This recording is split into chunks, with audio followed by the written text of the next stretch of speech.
ডাক্তারখানাতে গেছে, তা ডাক্তার বড় ডাক্তার 500 টাকা ফি নেয়।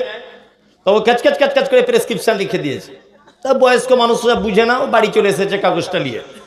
তোর স্ত্রী বলছে, হাগো ডাক্তার কি বললো? তো যে ঘোড়ার ডিম ডাক্তার রে, 500 টাকা ঝেড়ে দিল, কিছুই বললো না। দেখ না কি লিখে দিয়েছে হাবি যাবি, অশিক্ষিত লোক। ওর স্ত্রী তখন বলছে, একবার এক কাজ করো না, ফটিকের ফার্মেসে গিয়ে একবার দেখে এসো, মনে হয় ওষুধ লিখেছে কিছু, আগেকার দিনের মানুষ না। তা ফটিক ওটা দেখে বলছে, চাচা তোমার ওষুধ লিখেছে 4টে, আর পেচ্ছাপ আর পায়খানা পরীক্ষা করতে দিয়েছে।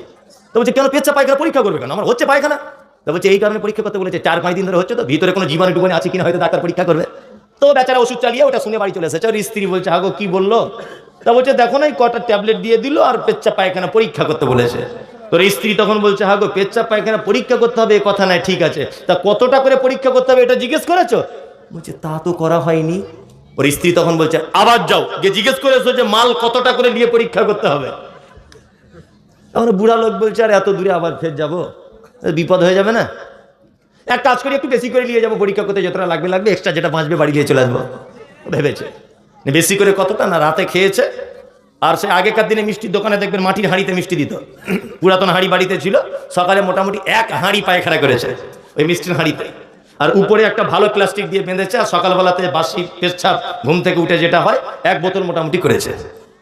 করে এখন বগলে নিয়েছে পানির বোতল, চালাকদের কি হয় সেটা বলছি, আর হাতে নিয়েছে মিষ্টির হাঁড়ি, মানে ওই পায়খানার হাঁড়িটা। এখন ডাক্তারের কাছে যাচ্ছে পরীক্ষা করতে। বড় যদি ডাক্তার হয়, তার কম্পাউন্ডার থাকে, থাকে কি থাকে না? কম্পাউন্ডার দুটো দূর থেকে দেখছে যে চাচার মনে হয় ওষুধে ভালো কাজ হয়েছে, ওই জন্য খুশি করে মনে হয় রসগোল্লা আর মনে হয় পানি টানি কিছু একটা আনছে।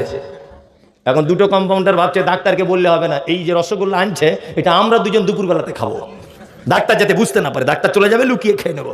নিয়ে চাচা বেশ মিষ্টি হাঁড়িটা নিয়ে যখন আসছে, তখন ও আস্তে করে একজন গিয়ে বলছে, চাচা ভালো আছেন? ভালো আছেন? আরে আপনি সুস্থ হয়ে যাবেন, আপনি তো খুব ভালো লোক, বলে মিষ্টি হাঁড়িটা ফট করে নিয়েছে।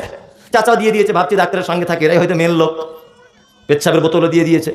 এখন ডাক্তার বাড়ি চলে গেছে, রুগী বাড়ি চলে গেছে, সব কিছু মিটে গেছে। ওরা দুই বন্ধু এবার খেতে বসেছে, জানলা দরজা অফ করে দিয়েছে, লাইট টাইট অফ করে দিয়েছে, মিষ্টি খাবে। বন্ধুর মধ্যে দুজনের মধ্যে একজন একটু চালাক বেশি, আর একজন একটু বোকা। তা যে চালাক সে মনে মনে ভাবছে যে আমি হয়তো 1 পিস বেশি খাবো, প্রথমে আমি ভাঁটটা তালে খুলি, বলে ও এখন ওই মিষ্টির হাঁড়িটা খুলেছে, খুঁড়ে হাত দিয়ে আর একটা বন্ধুকে যে চালাক কম তাকে বলছে, আরে এ তো রসগোল্লা নয়, তো দই তোরে, মানে পাতলা পায়খানা বয়স্ক লোকে চেটে দিয়েছে চ্যাট করে। তার বন্ধুটা জিজ্ঞেস করছে, কেমন টেস্ট? বলছে, শালা নুনতা নুনতা লাগছে তো, মিষ্টি নয় তো, ঠিক চেটে দিয়েছে। ও তো বুঝতে পেরেছে পায়খানা। তখন ওর বন্ধুকে বলছে, তুই একটু খেয়ে দেখ। ও চেটে দিয়েছে, বলছে, তোর কেমন লাগছে? বলছে, তোরও যেমন লেগেছে আমারও তেমন। পানিটা হয়তো ভেবেছে কোনো পবিত্র জায়গার হবে, বুড়া মানুষের পেচ্ছাবের দুর্গন্ধ, আল্লাহু আকবার। তো অতি চালাকের গলায় দড়ি।